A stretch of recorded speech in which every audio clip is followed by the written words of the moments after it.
So for those joining us who aren't familiar with the organization, Shoulder to Shoulder envisions an America where people of all faiths and cultural backgrounds are treated respectfully, fairly, and with dignity. And we advance our vision by directly engaging faith leaders and communities in the United States to be strategic partners in countering discrimination and violence against Muslims. So we've been doing a series of monthly public conversations that for us started during the pandemic. And I'm so excited for the one that we're having today. So as you well know, it's Women's History Month. And today we get to hear from an incredible lineup of Muslim women who are, as the title of this program suggests, doing really cool things. One of the things I love about today's lineup is that these women are all so different in so many ways. They're doing such different things, which I think reflects the reality of how diverse the Muslim community is.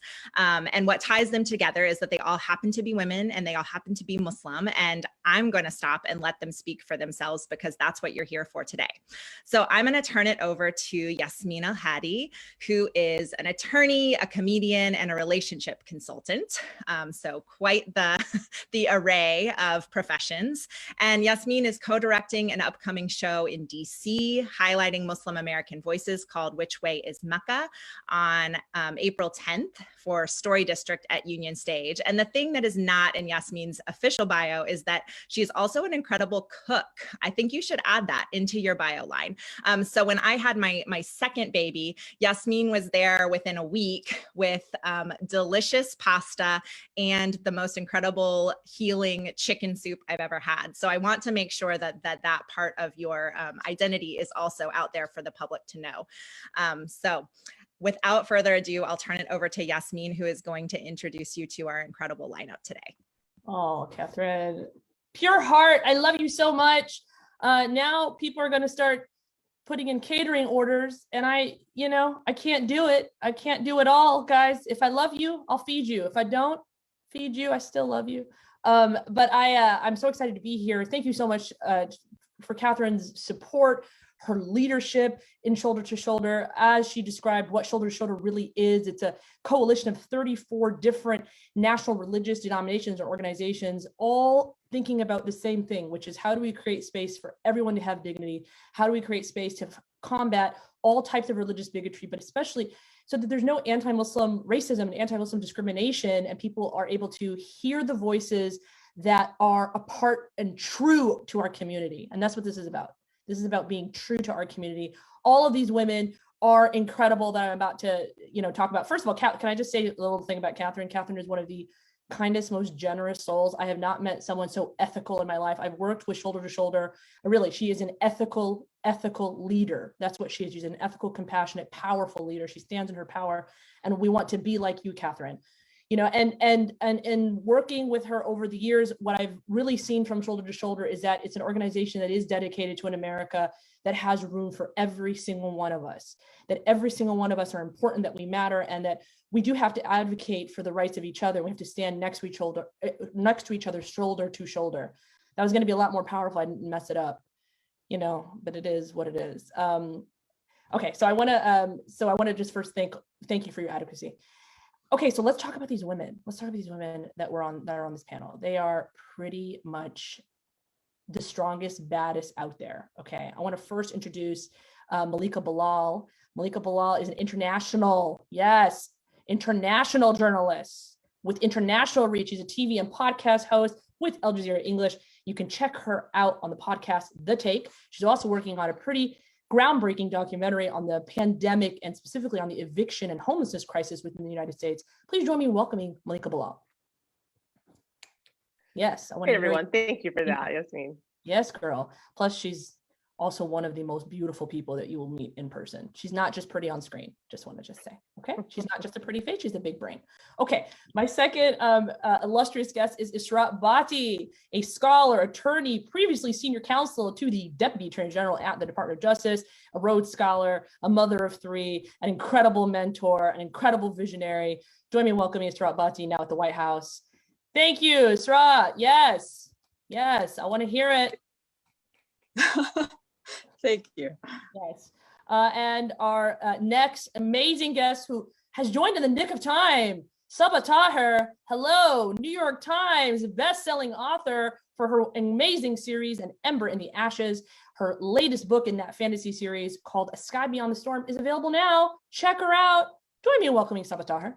Yes, writer, thinker extraordinaire.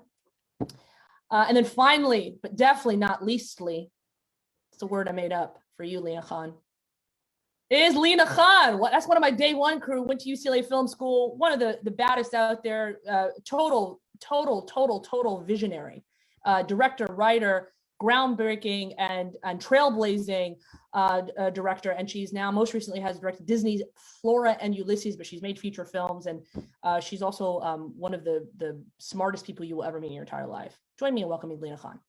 Yes, because she's good at actually many different things. All right, ladies.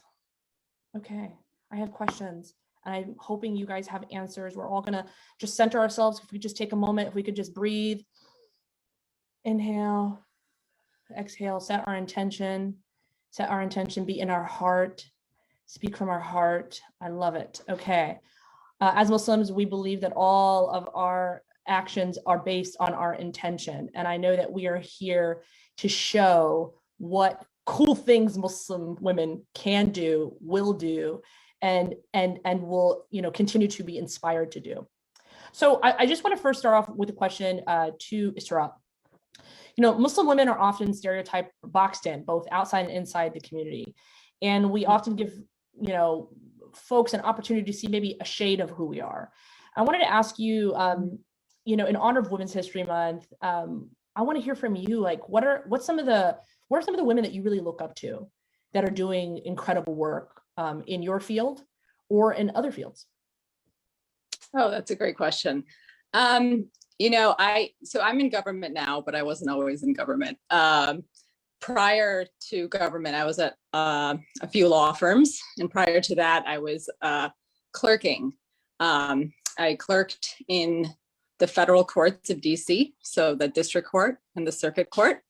And for me, some of the women that I really look up to are the judges that were on that court. And I'll give you one example. There's a judge that some of you may have heard of named Ketanji Jackson, and she and I have become very close.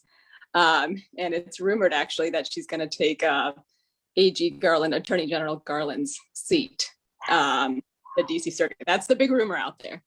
But I'll tell you, one thing I learned from her is just the integrity that you carry with you in your job is really important.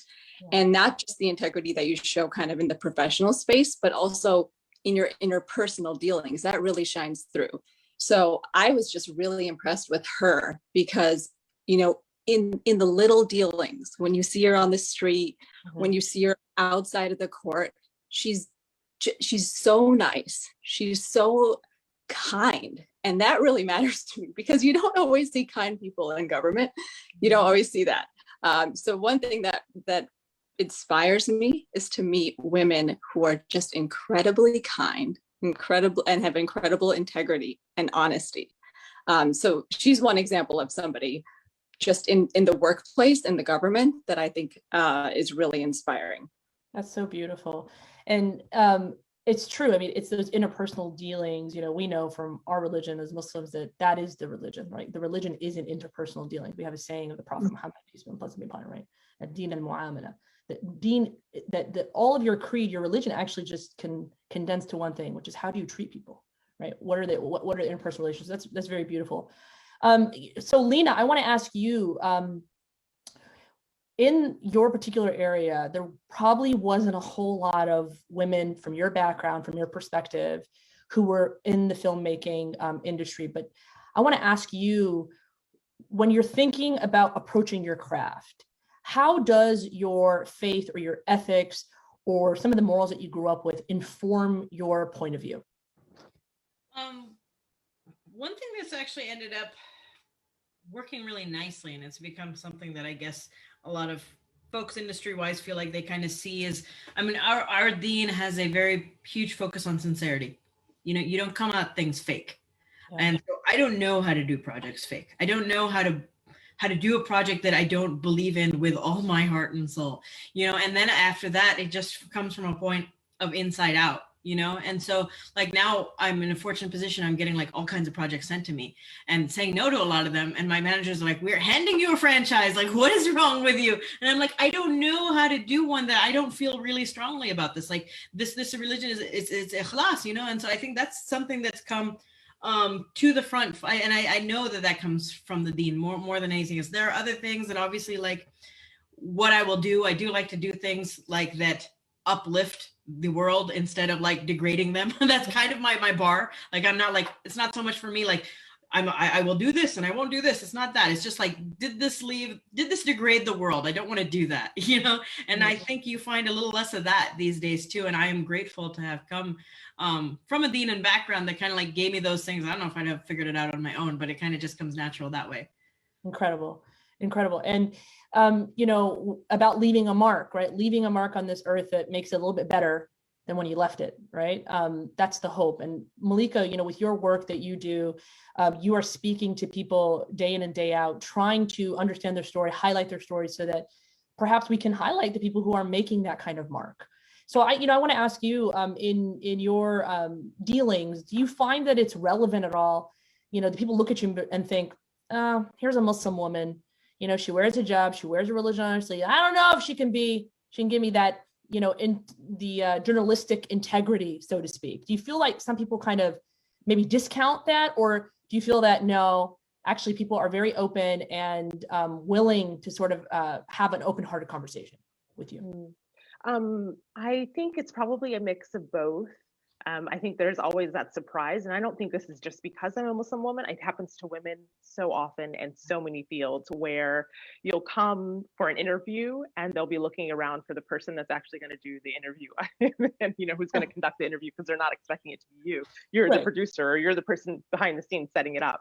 And so it happens to me, of course, and I think it's doubly shocking because I wear a scarf and because I'm a woman, but it does happen to women in so many, walks of life, that it's one of those things that now I just laugh at, and I love it. I mean, I love that little bait and switch where I'm disarming someone. I'm so friendly, because I also try not to have the persona of what people imagine an anchor or an on-air talent journalist has, which is, I don't talk to me, I'm the talent, talk to my producers. So I go into a story, an interview, a one-on-one, and I'm the one talking to you first. I'm trying to disarm you because I want you to know there's nothing to be afraid of.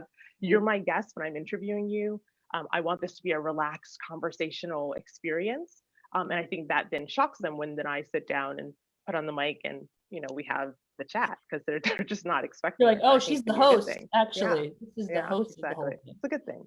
Incredible. So, coming to people, speaking to them eye to eye from a human place, disarming them, like you said. I think that that's right. I think speaking to people as full human beings is, sometimes people are surprised by that, right? And it's kind of, it was reminding me of what Isra was saying about the judge, right? She's speaking to people like she's a human being, and it's kind of, what? It kind of makes you step back and respect them so much more, right? And be inspired by them. So, Sabaa, speaking of inspiration, I'd love to know a little bit more about, the mentors that inspired you. What got you into writing novels and, fantasy series, nonfiction, and if there are mentors that you really looked up to in the field? In a weird way, I actually ended up alone in terms of actually writing the book. It was my family. So my older brother has really been there for me since I was very young. And so he was my first reader. And my mother was, you were talking about, hey, who are your inspirations? Who are the women who are your inspirations? My mother was actually the person who got me to write fantasy. I had been working on this memoir. I was 21, which is really funny. So I was like, what are you writing about? But my mom was like, why are you working on this? Why don't you work on something you love? You love fantasy. Why don't you write a fantasy? Then, at the time I was sort of like a holier than thou, 20-year-old. So I was like, oh, I can't write fantasy. No one would take me seriously. But she was like, no one's going to take you seriously if you never publish a book. So, I feel like Muslim moms sort of give it to you like it is. And she definitely did. And that was actually the reason that I started writing. So then after that, it was, it was sort of a lonely place because I had been in journalism like Malika. And so all of my friends were journalists and they were like, wait, you're writing what? And they were kind of weirded out and they were like, good luck. And I have left my job in journalism and, I was home with my kids. I just had my first son. And so it was kind of a lonely experience. So I actually looked to my family, and then I would say, I looked to authors who had no idea who I was. Right. So I read Terry Brooks, and, he's an author who I met later. And I was like, oh my God, I can't believe I'm like meeting you. And you've read my book. That's crazy. Like, I read your book. It inspired me. Ursula Le Guin, who unfortunately I never got to meet. Marilyn Robinson, who I think is an incredible author. Like, I haven't met a lot of these people, but they were my mentors just through their work. Like, I read their work and that was my inspiration. Beautiful. And your work is doing that for someone else out there, right? Someone like, yeah, which is wild. Yeah. but that kind of goes back to, Lena, what you were saying, like, you have to be authentic. I can't put false work into the world, right? Like, I can't put something into the world that I don't believe in entirely and that I don't believe is needed for the world. And because of that, I think people sense that when they read the books, and if it's meant to sort of like ring their bell, it does. And it's that connection, that you're making with someone, right? And just like those authors put that book out there, not knowing who they would connect with, but knowing that it would land somewhere. Yeah. I think that we're all trying to do kind of work that lands with somebody. And I just wanted to tell you guys that there's people out here watching with their 9-year-olds, and those 9-year-olds are so inspired and it's so beautiful. And we don't know them, but we know them. We know them because our hearts are connected. She says an 8th grader, there's somebody who said that an 8th grader just told me that one of your books was discussed in his English class. A young 8th grade boy. Yeah, so that's incredible. That's so amazing. So that's why, when we leave behind the kinds of works that you all are doing, it's actually a continuous charity, right? The things that we do with the right intention can be a continuous giving, a continuous charity that stands the test of time. So I wanted to ask you, Lena, a little bit about, I alluded before to the fact that I think you're a real trailblazer in what you're doing, and that it must have not been easy. So I kind of want to ask you, when you set out to be a filmmaker, like someone was talking about, her mom was really supportive. When I told my mom that I wanted to like maybe do comedy and not law, she was like, you want to live your life backwards? What is it? You have a degree, you want to be poor? Why? Like my mom didn't get it, but she was like accepting, because she was like, you're in your 30s, that's fine. You messed up your life. Khalas, I did my job, like I did my job kind of thing. I want to ask you, Lena, like, it's not the path that you chose was not an easy one. I wanted to see a little bit, if you could talk to the audience about some of the reactions that your parents had, and if you felt like your career took like a linear path or it kind of zigzagged. I don't have one of those stories where my mom was like, oh, why are you not a doctor, this and that. I think they kept a lot of their thoughts. I mean, there was a general probably hesitation. And I know my dad was worried for kind of many years, like, well, we sent her to a good school. Like, why is she going? Exactly. They were probably thinking the things that your mom was, but not saying them as much. I'd done okay, up until then in school. And so I guess they were just like holding their breath. And I also have two older brothers who were very instrumental, and they probably had many conversation with them. So I think the difficulties came a little bit more outside of the family. It wasn't so much that. Probably. Okay. It's still like that. Like, it was never a linear path. It was very much something you had to like will into existence, and lots of duas. I know my parents' duas are invaluable. Yeah. It's rough. Like every day I'm just like, how much longer am I going to make it here? Because it's I love it. It's yeah, like it's a lot of short films. My first independent film, I was just thankful that it did really well. And then I suddenly got like representation at a big agency, this and that. And then things took off. But even now, like, it's every day is very difficult.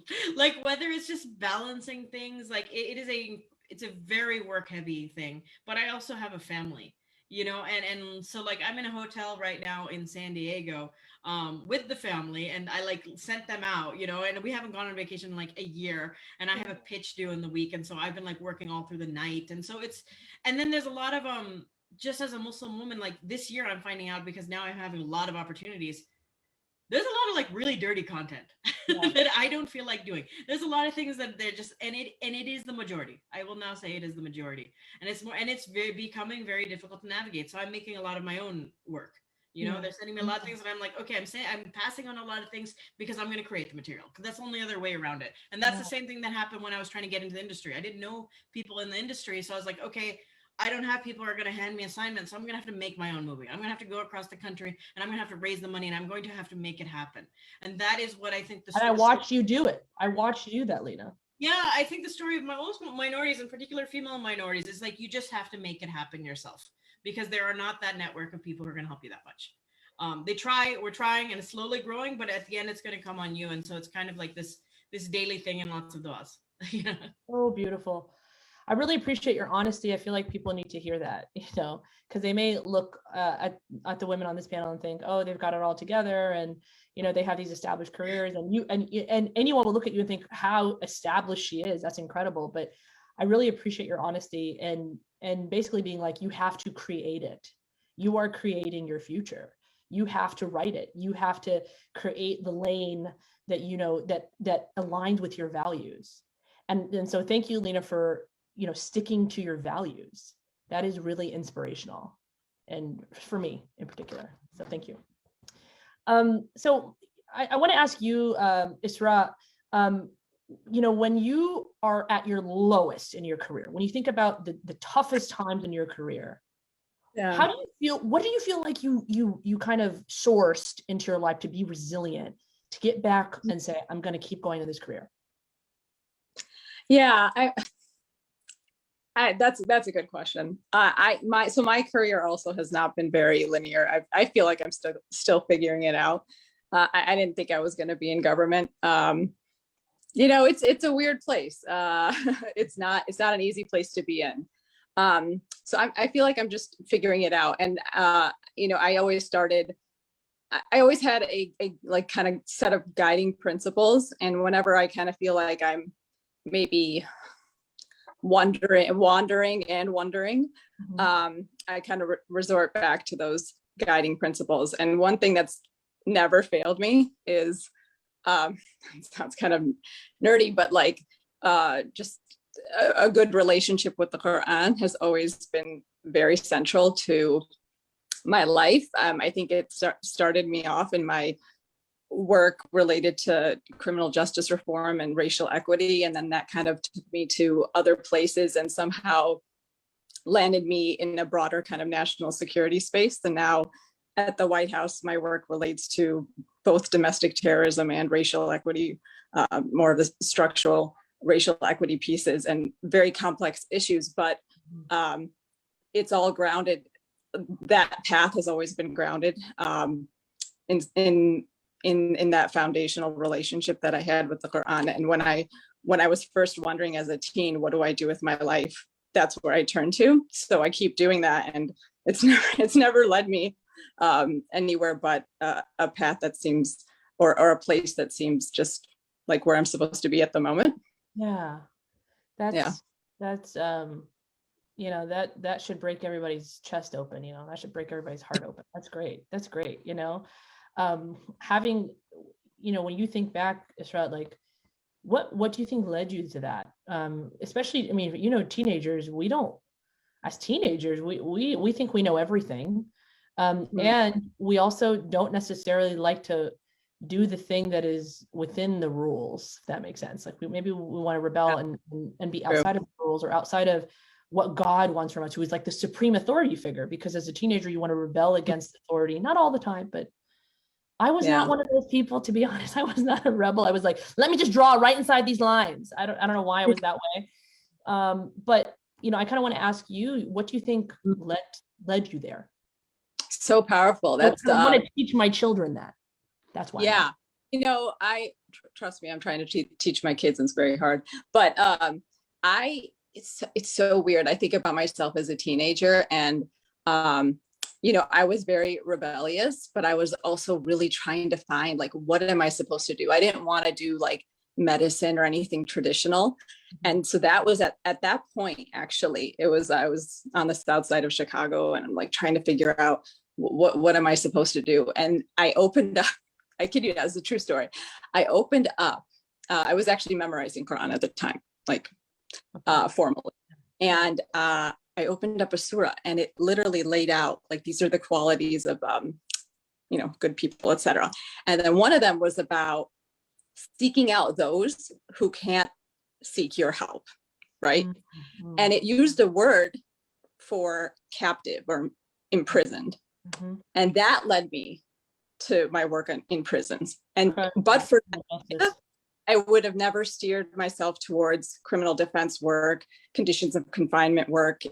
So all of my life that I've dealt with, like criminal justice reform issues and reentry issues and all of that, working at the Sentencing Commission, everything that I've done since was because of that passage in the Quran.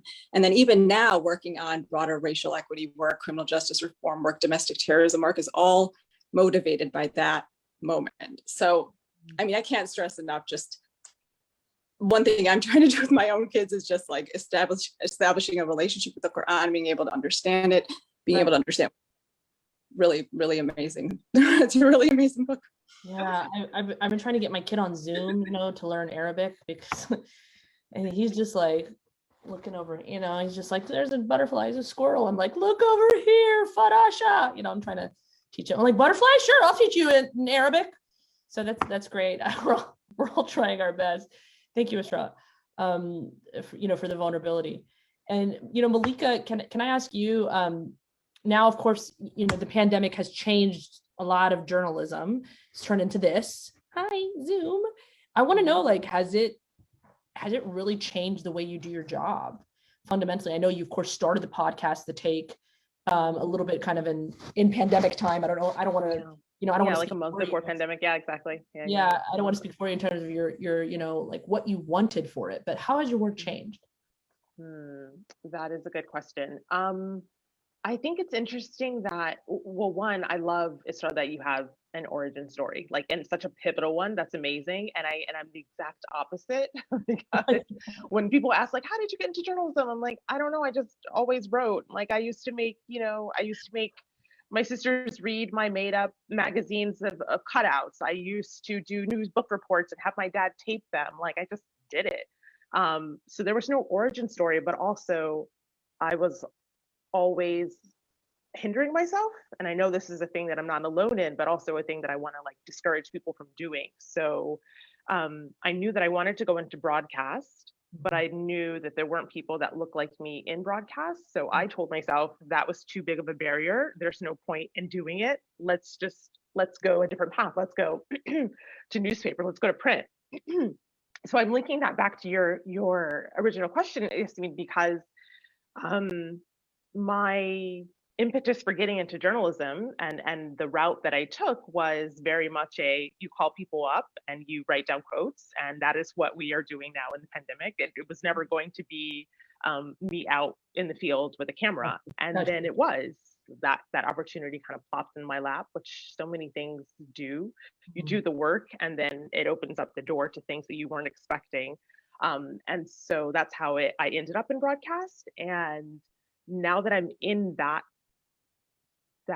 section of the industry, the pandemic has, of course, hindered it so that I'm not out as much. I do still go out with, you know, precautions, but because so much of our industry and all of our lives is behind a camera, we're all doing that work right now. You know, we're all seeing what that's like, and so it's really not that much different. But I'm thankful that I have the experience and the different modes of it, so that it's not weird to do an interview behind a camera at my dining room table. You know,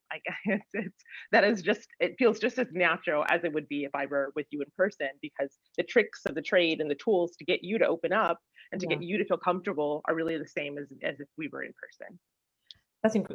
And that's a very good point, especially what you're saying. You know, you don't have an origin story. Well, it's because it's interwoven into who you are. You know, it's not like one particular origin. It sounds like it was destiny. You know, it was like journalism found you. And you know, like you were saying, like calling, having a conversation, writing people's quotes. You're right. It's the exact sort of same sort of idea, but in a slightly different medium. So that's really freaking cool.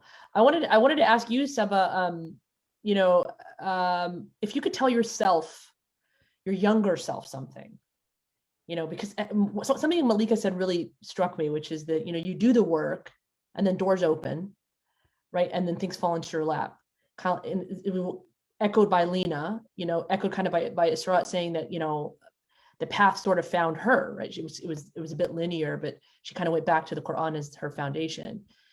When you look into your life, and if you could say something to your younger self that would surprise you, or maybe inspire you, what would it be? I wouldn't tell my younger self anything. I think she just needed to do her own thing and find her own path. I think that if I told my younger self anything, it would have probably changed everything. It's very similar. I sort of find deep faith in the fact that my path ended up the way it did. It was very unlikely. I grew up in this really, really small, very isolated town. People do not escape. They don't really break out. And it was just such a bizarre, like circuitous way of getting to writing fantasy, which is like my dream job, right? Cool. That I wouldn't want to mess with it. You know what I mean? Like, just like, like, no, just let it be. Don't tell her anything. Let it be. But I would say that I would probably tell my my pre-publication self, so the person who, like, right before things sort of exploded for me, I would probably tell her, hey, you're gonna need sort of moments of quiet. You're gonna need moments to sit and to think. And it's going to be much better for you if you start that now. Yeah. And you learn to find those moments of quiet and peace, whether it's through namaz or whether it's through just like, doing a dua at night.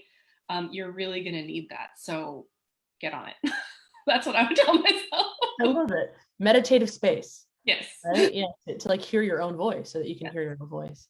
Yeah. And to just remind yourself that, there's a reason for whatever's happening and there's a bigger plan. And yes. You have to trust in God and trust in that plan. And I think that there's a struggle in a lot of people where we kind of buck against that because we don't want that to be the plan. You know what I mean? We want the plan to be the thing we have in mind. Right. But I think that, like I tell my kids, you were asking about like, hey, like, you were asking Isra about, what do you sort of teach your children? And I always tell my kids, like, you will think of 10,000, possibilities or ways to fix a problem. But the best way to fix a problem is to actually ask God for help, because that way of fixing a problem will be something you never thought of, but it'll be the best way. And so there's a lot of that in my life, like where I'll go to sleep and I'm like, I can't fix this. It's like little things. Like I'm like, I can't fix this plot problem.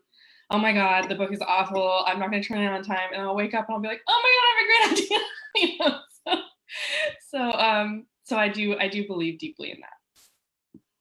That is amazing. That is amazing to me.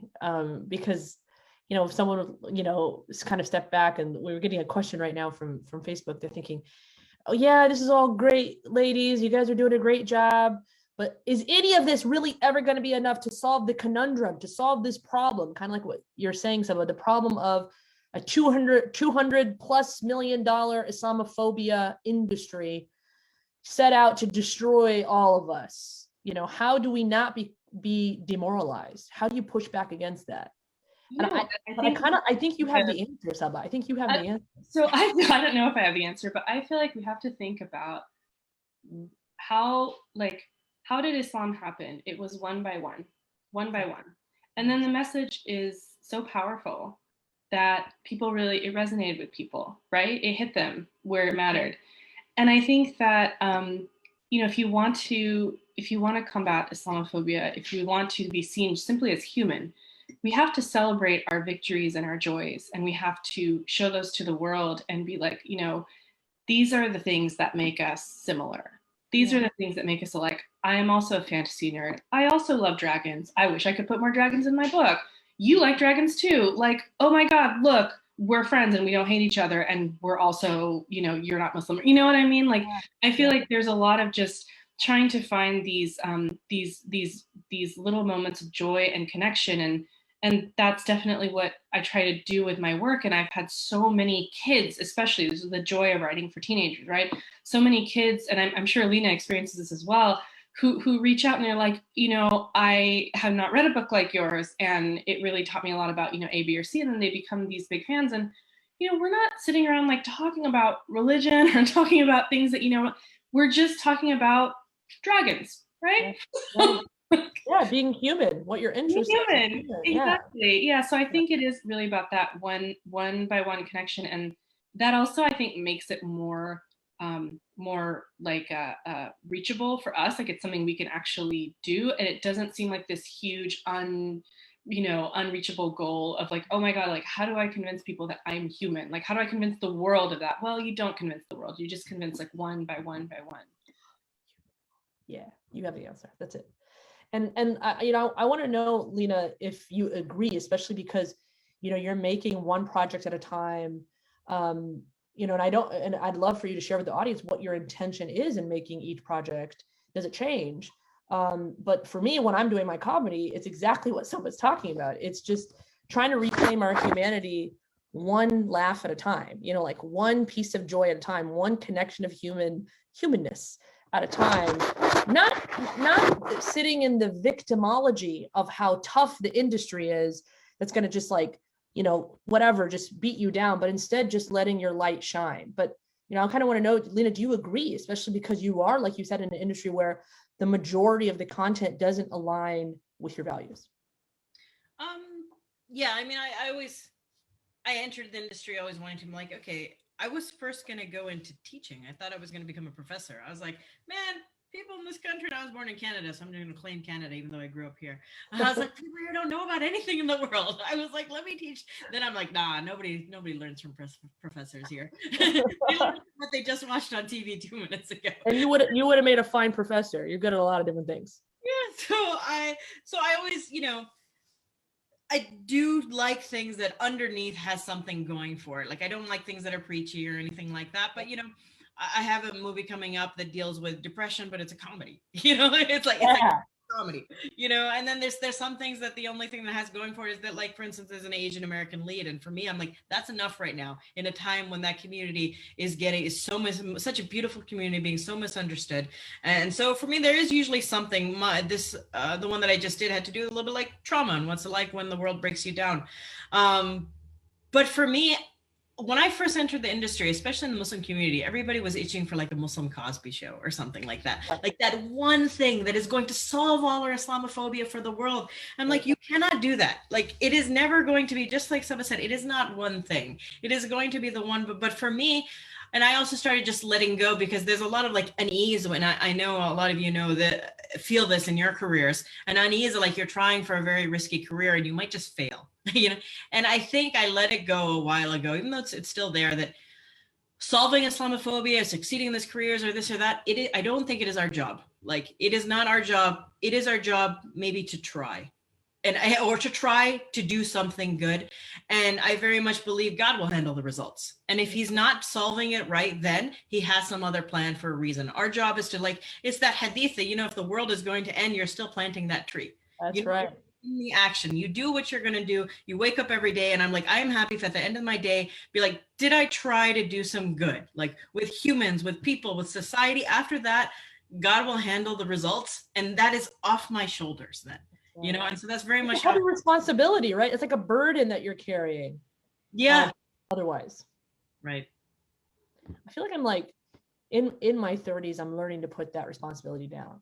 I felt like very much, I was a neuroscience and behavioral biology undergrad. I didn't think I was going to go to law school. I thought I was going to be a doctor, but I feel like I'm very much a product of 9/11. And I was like, no, I've I got to go into public policy. I have to try to, change things. I got to fight for people's rights. I was just thinking, I've got to do something and it drove a lot of my decisions, which is kind of interesting, right? Like that this external idea could serve a lot of your personal decisions but it's a heavy burden to carry, and I kind of want to ask you, Malika, if you ever felt that, did you ever feel that you had that burden on your back, especially that you're in, like when you were in print media and then you were of course in front of the camera where people could see you, like, if that's not combating Islamophobia, I don't know what is. Like you are right there, out there, in the broadcasts all over the world. I want to ask you, do you feel like you carry that responsibility on your shoulders, and is it time for us to just drop it?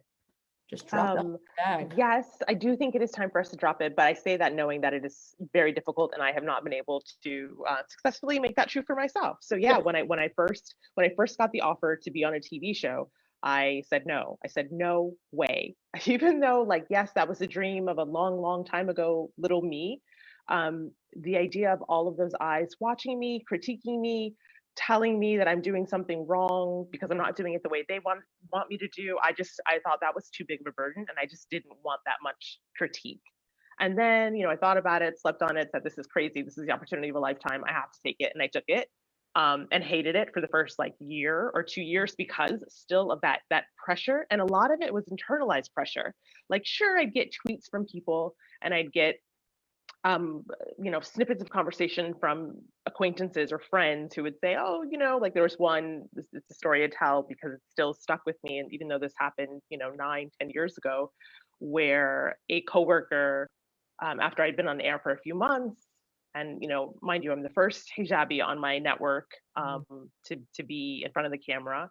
And he's like, well, it's great, but you're not a real hijabi. You're not wearing it the real way. And I'm like, I don't I didn't even know what to say. Now I have a million comebacks, but at the time, I had no idea what to say because it's like, what? Why are you degrading? Why are you degrading this thing that I'm bringing to you as a, hey, this is a good thing. This is really cool that our network is allowing me to do this and that I'm the first. And so yeah, things like that happen.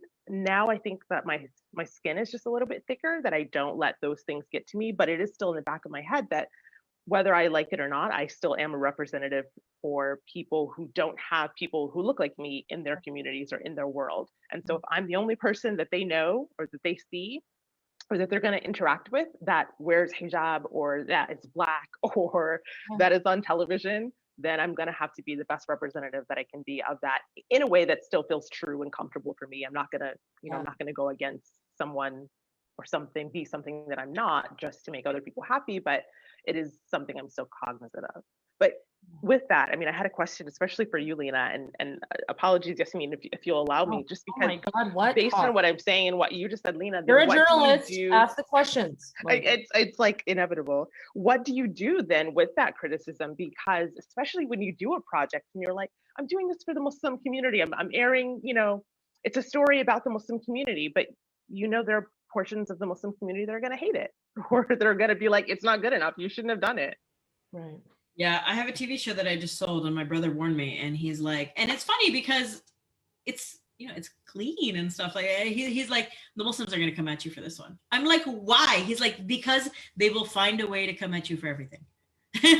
And he's like, just be prepared for that for just literally everything you do. And so it doesn't matter what it is. They don't know the sort of struggles and things that went into it. I literally have consulted shuyukh and stuff on things. It's a very tightrope to walk on stuff, and so I just, I thank my brothers for that, being that source of support there. But it's just I don't care anymore. Not that I don't care. It's the things I am doing are for my relationship with Allah. I am trying to be a good person. I'm trying to have integrity and feel like, Allah, I tried. It's not in my purview about how much the Muslim community is happy with me or whatever, because then I'm doing it for them and I'm not, and so I think that's another thing that in these years I have been learning to let go, but it's hard because now there's social media, there's people writing you all the time. There's little girls who write and be like, oh, I look up to you and this and that. And I'm like, and so I'm trying, I am trying, but there's a lot of things that are not black and white in this world. And I think the more that people start learning that, the better. And we're just a very judgmental society. And I think I try very much to not allow people to be like that. We shouldn't be like that for the most part. Raise the standard for yourself and have mercy for everybody else, because you don't know what's going on, what's behind it, what came to those sorts of things. And I was like, well, then I'm not going to feed into this sort of judgmental, we have an opinion on everything society that's happening. Yeah, and it's cancel culture. It drives cancel culture. What you're describing, Lena. I'm struggling with that. I struggle with that because every single time, whatever you go out there and you do your thing, there are people who are offended. I offended a lot of people at this conference of Muslim students, which sucks. Who wants to offend Muslim students? You want to inspire Muslim students. You want them to be, you want them to feel empowered by you. The last thing you want to do is degrade anybody, right? Kind of what you were saying later before, here's my standard. Don't degrade anyone, like keep people's dignity up because it's a part of your spiritual principles that you live by. It's prophetic. But to make students that share your identity, that share a part of your identity feel that way, that was a tough day for me. So I cried about it for like 2 weeks straight. And then I was like, you know what? That's okay. You can't please everybody. If you try to please God and you're good with God and you've prayed about it, you've thought about it, you've done it over and over again in your mind, you're like, could I have done that differently? What was my intent? And as long as that's clear, kind of like what Lena was saying, that helped me.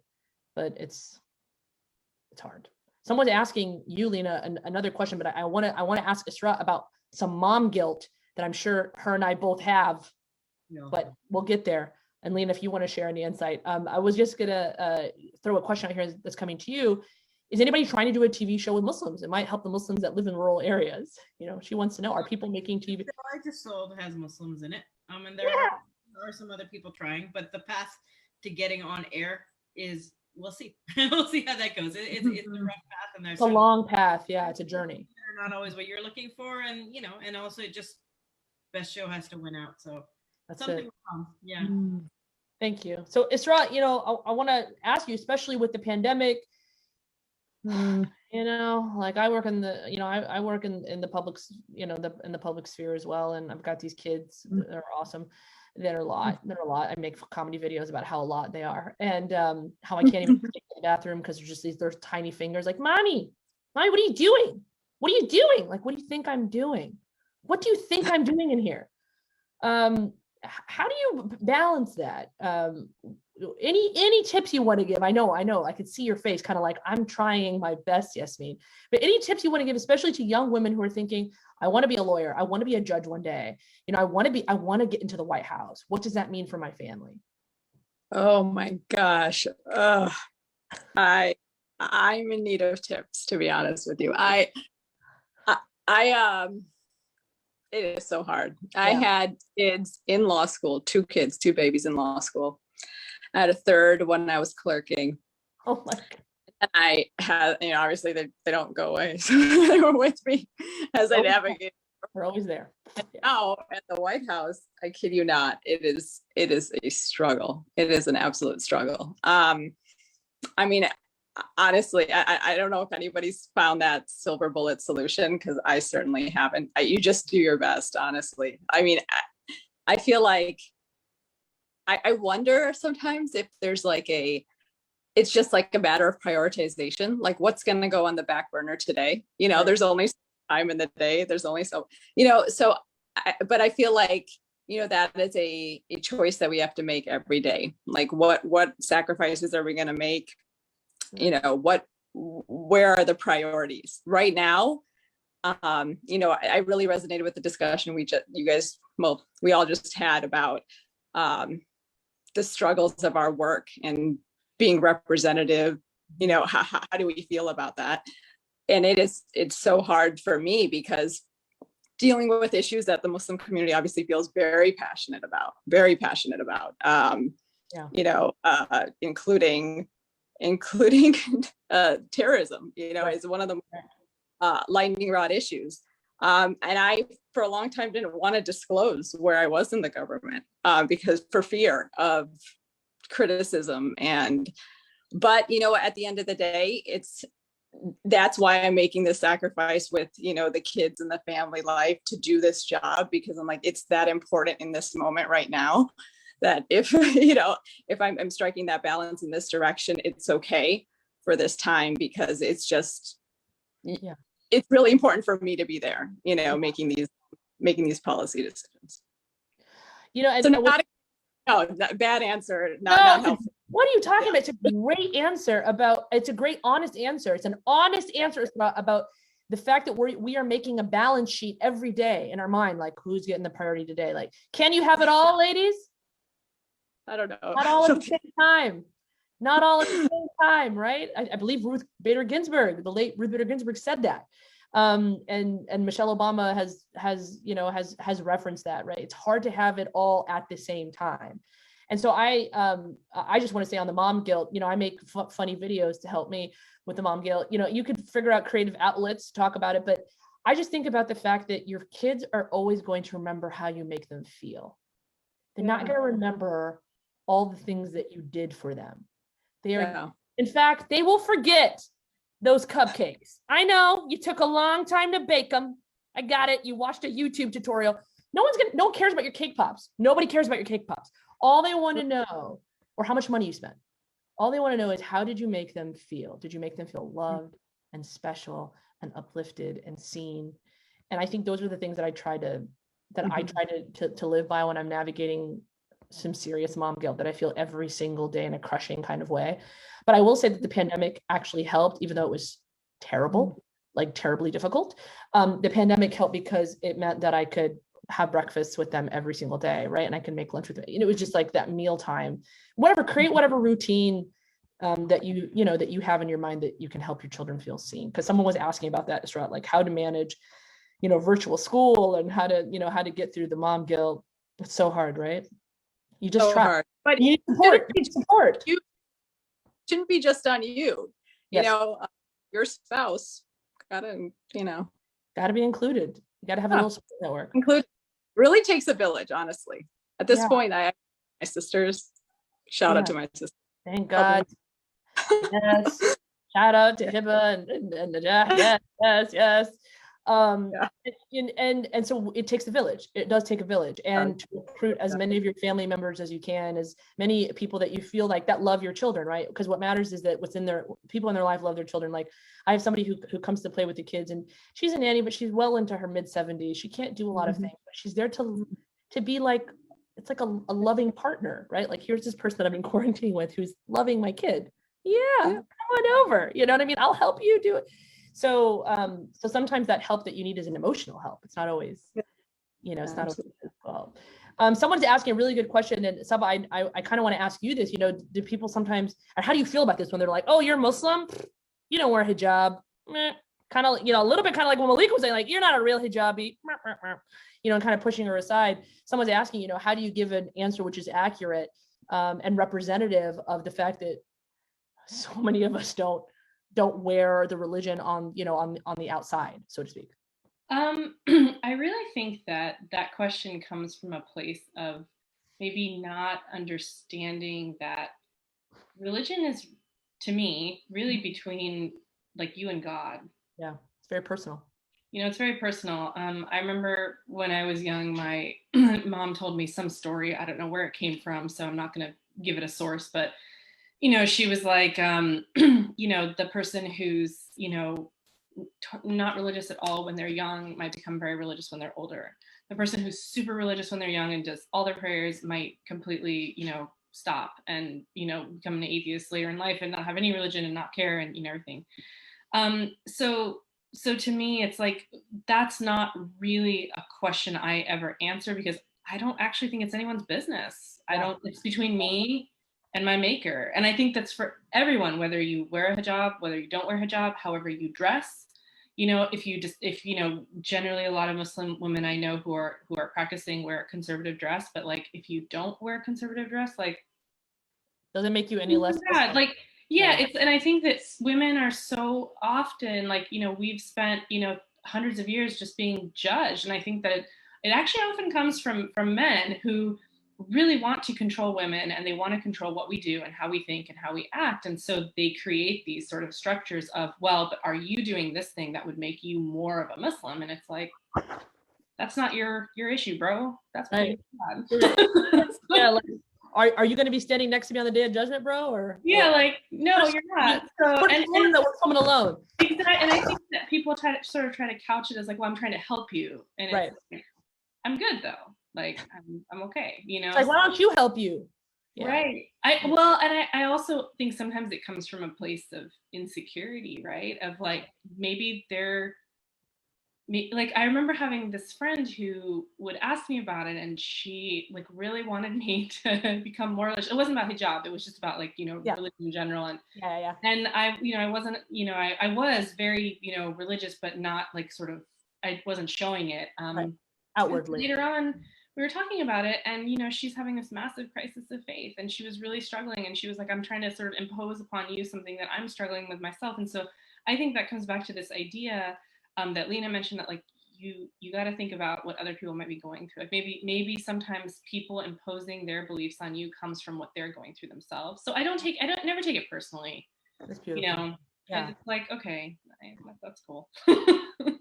And someone, the person who asked that question is saying, what a great answer. What a great answer. And everyone is feeling like that this is a conversation that is giving them a lot to think about and very insightful. So, I have a very important question, kind of one of the final ones that I do want to ask as our time is winding down here. What is your favorite brunch spot? Lena Khan, you first. Where? I was talking about this earlier. The best breakfast in all the world. Yes. Pantry in Nashville, sweet potato pancakes with the cream sauce. Oh my God, there's a cream sauce. Yes. It's like Thanksgiving, but like liquefied. My husband wanted to fly there just for that, but then pandemic happened. It didn't happen. I love it. So and I like that you spent time in the South, because that tells me you know how to eat real food. You know what I mean? I'm from Alabama. If you haven't been to Charleston, if you haven't been to Mississippi, just you don't know anything about food. So that's good. That tells me that you know what you're talking about.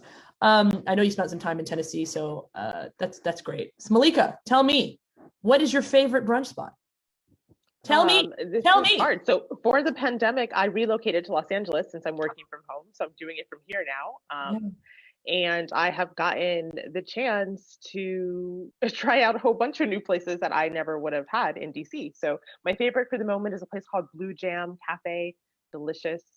They deliver. I mean, you can get it to go. So yeah, check it out. And is it called Blue Jam because they have a blueberry jam?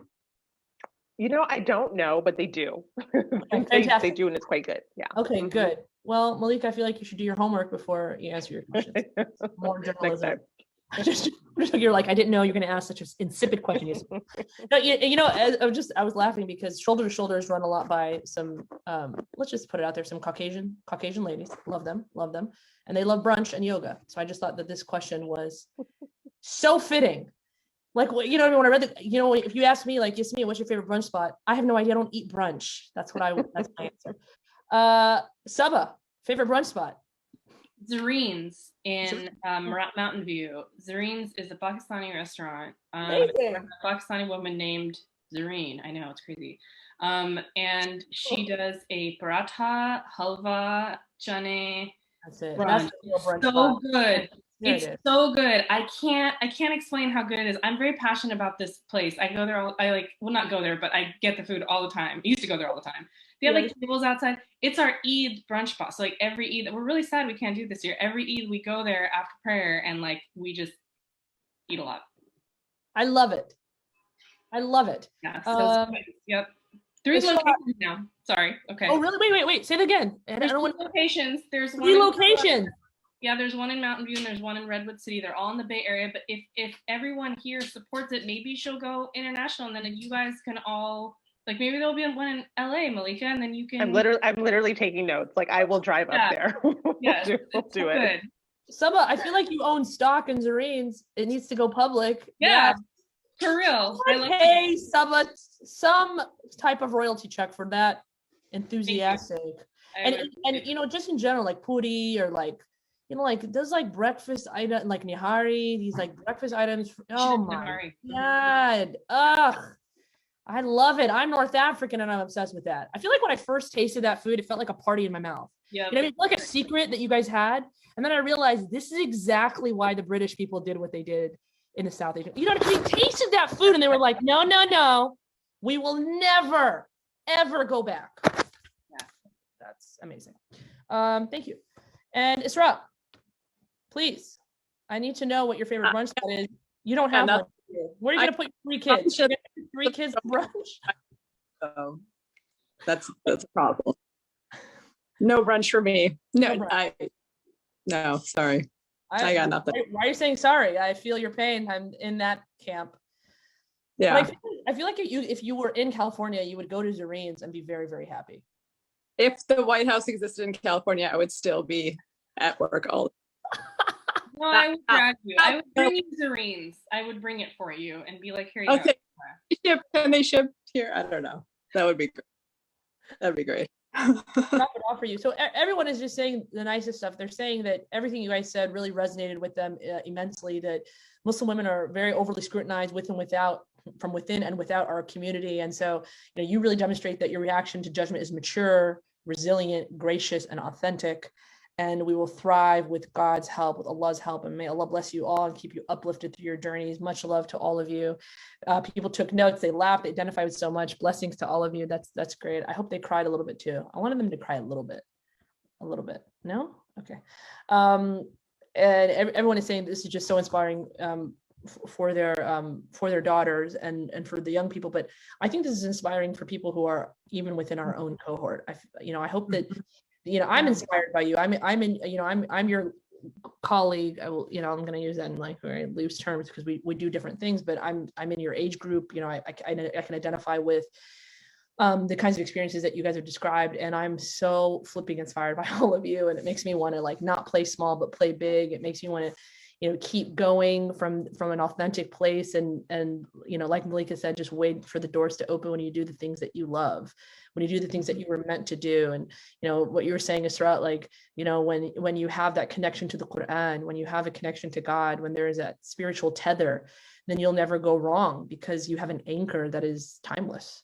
You have a timeless anchor that's holding you to something. And, what Lena said is that, this is about leaving the world, in a better condition than you left it. So not doing things that are degrading either to, human beings, human dignity, but also to your own dignity, knowing who you are, knowing what you stand for, knowing your own morals.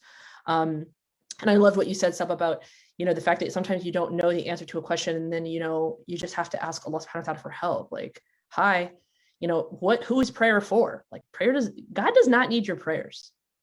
Doesn't need them. Created all of it. You were born worthy the minute that you were born into this earth. Like the statistical anomaly that is you, that you came into this universe. You're so weighty and so worthy. And people want to know when's the next talk with all of you. People want to know when's the next time we're going to sit together. My hope is that even if it happens in the future, it's on like Malika's show. Then it's like broadcast to the network that Lena's going to create and that Sabaa is going to write about. And she's going to create like a Justice League of women, only Muslim women, all superheroes. And that Isra will take care of all the legal. She will take care of every bit. She's the contracts. She will make sure to also tell the president about it. So that's good. And this young mother is talking about how she's watching her eighth grade son, seeing him just so amazed by how powerful you are. And that for me that was it. That takes the cake, that there's an 8th grade boy watching this and being like, all right, they're not bad. Because he could be doing so many other things, like being on his tablet, doing whatever, but he thinks that we're cool. This is amazing. I want to thank Shoulder to Shoulder campaign for all of the incredible convening power that you've made here. We're all doing this because we love to do this. We're all doing this because we love to have these conversations. And we are so blessed to have organizations like Shoulder to Shoulder to highlight what we do to the entire nation, to different religious organizations, different religious denominations, people that come from very, very different walks of life, to view our humanity, to see the incredible commitment that they have to the resilience of people, to the human spirit. So support Shoulder to Shoulder. You're going to see more stuff come out with Shoulder to Shoulder in the near future. Please check them out. Please check out all of these amazing women. Lena Khan, her next project, hopefully her next show. She can't talk too much about it, but it's going to be flipping amazing. Look out for her. Malika, make sure you look out for her documentary in the pandemic on the eviction homelessness crisis in the United States, and tune in to The Take, available on every podcast medium. And then we have our medium platform, and we have Sabaa Tahir's excellent book. You've got to go buy this book. She's already a New York Times bestselling author. She's already #1 New York Times bestselling author, but we can give her a little more, right? Guys, we can go out there and support this lady. Sky Beyond the Storm. Go out there and purchase that. And then finally, Isra Bhatty. There it is. Oh my God, she has it on her mug. Shut up with your promotional items. You know what? Next time we need to be raffling off that mug. It's I don't- a really great mug. It's purple inside, which I think is Sabaa, where can we get one? Yeah. it was What? a pre-order gift, but I have extra, so I will How see if about- I can see you guys. Yeah. I They sent mean- me like 20 of them. So Okay, so that's 20 people that could have that mug. Thank you, including Malika. Isra, you can check out Isra, at the White House, whatever, no big deal. But make dua for these sisters. That's what I want to leave with you guys. Please pray for these women. Pray for them to be protected. Pray for them to have, ease in their life. Pray for them to figure out the mom guilt. Pray for them to have good balance in their life, that their children remember how much they love them. Pray for them to be good examples. Pray for them to not be perfect, and it's okay to not be perfect. Don't put them on a pedestal. These are human beings, and love them like you would love yourself and all your imperfections. And if you can't love yourself, at least love them in their imperfections. You can check out here in the chat box here, people from Shoulder to Shoulder are putting in, they're going to be doing a Ramadan My Table campaign. So check that out, where this is a Ramadan series, and their Ramadan programming. And Sabaa Tahir has her own website because she's important. Okay, her publisher helped her with that. I love it. You guys are amazing. You guys are amazing. Thank you for your time. I know it's the most precious gift that you're giving us. I know it's the most precious gift because you can't ever get it back. So, I hope that the time that we've spent together has been one of beauty and inspiration and upliftment. And check out Flora and Ulysses, because people love it. People love it. People love it. Ember in the Ashes by Sabaa Tahir, The Take. And again, just pray for Isra Bhatty. Just pray for her, you guys. She's got 3 kids. All right. And just pray for her that when she meets with Biden, that she's cool, that he just thinks, damn, we need more Muslim women on the Supreme Court. Okay, we need Isra Bhatty on SCOTUS, you guys, the Supreme Court in the United States. For those of you who are not lawyers, I would vote her so hard. If there was a voting process, I'd be like, yes, Isra Bhatty will represent me. And you know how I feel about Hiba, your sister, who's a fellow comedian, and Najah, who is an incredible social worker and a great heart. Love you all. Have an amazing, amazing upcoming Ramadan, guys. Get ready. Yes. Thanks for making us laugh, Yasmin. Yeah. Woo! thank you. Oh, again, I want you to cry a little bit too, because that's how you'll remember it. Love you. Bye-bye. Thank you. Now I'm crying because I'm leaving.